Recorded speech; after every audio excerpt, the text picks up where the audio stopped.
ہمارا نوجوان طبقہ جب گمراہی کے راستے پہ چلا جاتا ہے، کسی تنظیم سے، کسی جذباتی گروہ سے، کسی سازشی ٹولے سے متاثر ہو جاتا ہے، تو آپ سر پٹک ڈالیں وہ واپس آنے کے لیے تیار نہیں ہوتا۔ تو اس دور پر جانے، اس گمراہی کے راستے پر جانے سے پہلے اپنے نوجوانوں کو یہ صحیح منہج، صحیح اصول ضابطہ بتائیے۔ تو میں نے کہا کہ ہمارے ہاں بہت سارے لوگ یہ ڈاکٹر اسرار صاحب کی دروس کو سنتے ہیں، ہاں شدید قسم کی گمراہیاں ان کے بیانات میں موجود ہے۔ ان کے یہاں وحدت الوجود کا عقیدہ ہے جو میں پیچھے بار بار بیان کر چکا ہوں، بریق الجمان کے درس کے درمیان بھی اور مختلف دروس میں بھی، اس میں بھی بات انشاءاللہ آئے گی کہ یہ روئے زمین پر پائے جانے والے کفر اور شرک کے قسموں میں سب سے گھناؤنا شرک ہے وحدت الوجود کا عقیدہ۔ اور ہمارے یہاں جتنے تصوف کے سلسلے آج کی تاریخ میں ہیں، اہل علم اور اہل تحقیق کہتے ہیں کہ ہر سلسلے میں یہ بات پائی جاتی ہے، اور ڈاکٹر اسرار صاحب بھی اس کی تائید کرتے ہیں۔ ان کی ایک عجیب و غریب میں نے بات سنی کہ اس بارے میں کہ اگر کوئی شخص کسی بندے سے ایسی چیز مانگتا ہے جو اس کے اختیار میں ہے تو یہ جائز ہے،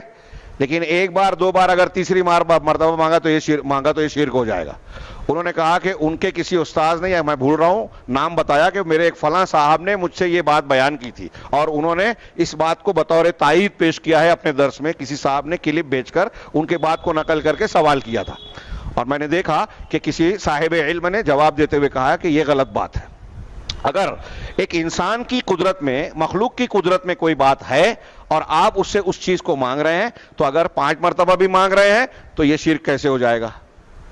ہاں، میں آپ سے 1 مرتبہ، 2 مرتبہ، 3 مرتبہ کہہ رہا ہوں کہ مجھے قرض دے دو، یا میری مدد کر دو، مجھے کھانا کھلا دو۔ ایک آدمی یہ کہہ رہا ہے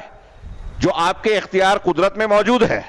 تو یہ شرک نہیں ہوگا۔ شرک اس وقت ہوگا جب عبادت کا اور روزی دینے والا عقیدہ یا تصور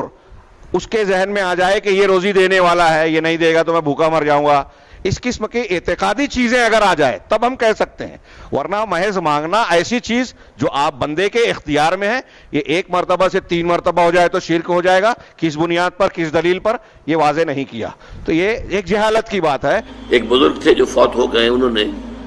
یہ بات مجھے جس طرح سمجھائی تھی وہ آج بھی میں ان کا مشکور ہوں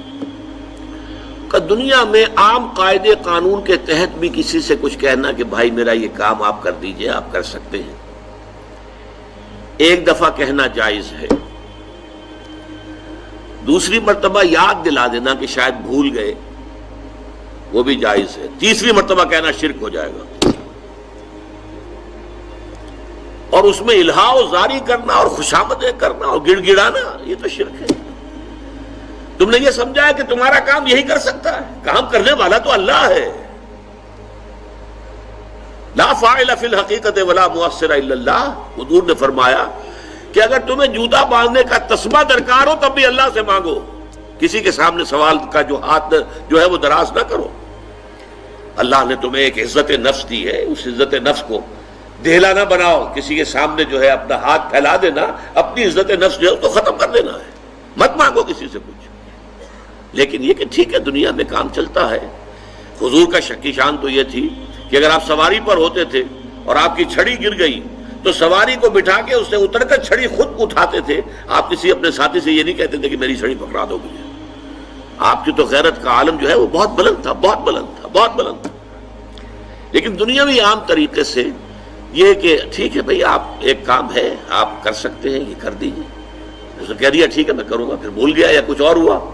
دوسری مرتبہ یاد دہانی کرا دی، تیسری مرتبہ جو ہے انہوں نے کہا کہ پھر اس میں شرک کی بو آنے لگتی ہے کہ معلوم ہوتا ہے کہ آپ نے سمجھا ہے کہ اسی کو اختیار حاصل ہے، یہی مقتدر ہے،